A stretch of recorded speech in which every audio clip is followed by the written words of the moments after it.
We've got an important election coming up, and taxes are one of the biggest issues on the table. On one side, we have Kamala Harris, who's pushing for higher taxes on the wealthy and big corporations. Her goal is to fund expanded social programs and tackle income inequality. She believes that those at the top should contribute more to help level the playing field for everyone else. On the other side, we have former President Donald Trump, who's focused on making his 2017 tax cuts permanent. But he's not stopping there. He's also talking about cutting taxes even further, especially for businesses, with the idea that this will spur economic growth and keep more money in your pocket. First up, let's talk about Kamala Harris's approach. Her tax plan is focused on raising taxes for those earning over $400,000 a year and increasing the corporate tax rate. She's looking to increase the corporate tax rate from 21% to 28%, reversing part of the tax cuts from the Trump administration. She's also advocating for higher taxes on high-income earners, pushing the top individual income tax rate from 37% to 39.6%. Kamala Harris also wants to tax long-term capital gains and qualified dividends at ordinary income tax rates as high as 39.6% for incomes above $1 million. Right now, they're taxed at 0, 15, and 20%. She's also proposing a new minimum tax on the super wealthy. It's a 20% tax on income, including unrealized capital gains.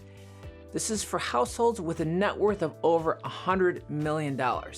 Okay, this one, the unrealized capital gains, is making the rounds on social media. If passed, which is debatable in my opinion, would only affect the super wealthy, those making over $100 million. Some people worry this could eventually trickle down to everyday folks like you and me, but I just don't see it happening.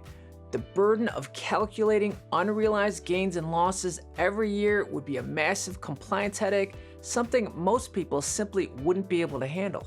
For the most part, she's continuing along with President Joe Biden's tax plan and adding some of her own plans to the mix. Now let's dive into Donald Trump's tax plan.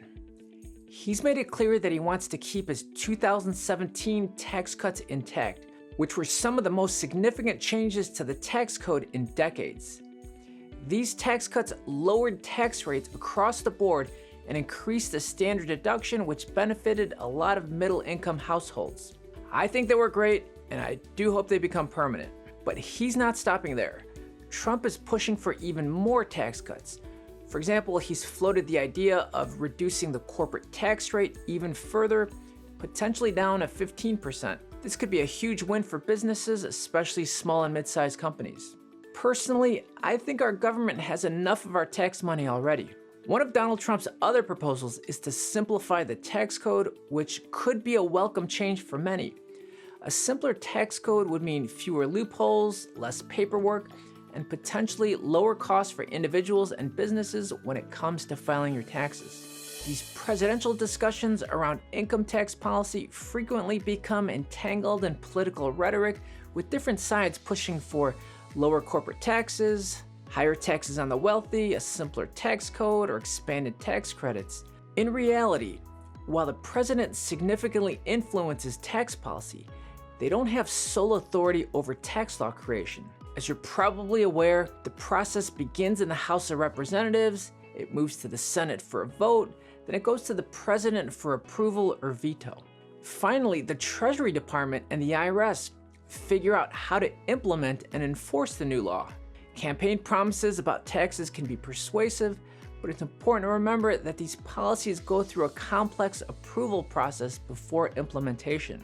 Understanding this helps put tax debates into perspective, recognizing that tax policy is a collaborative effort involving numerous stakeholders, not just the president.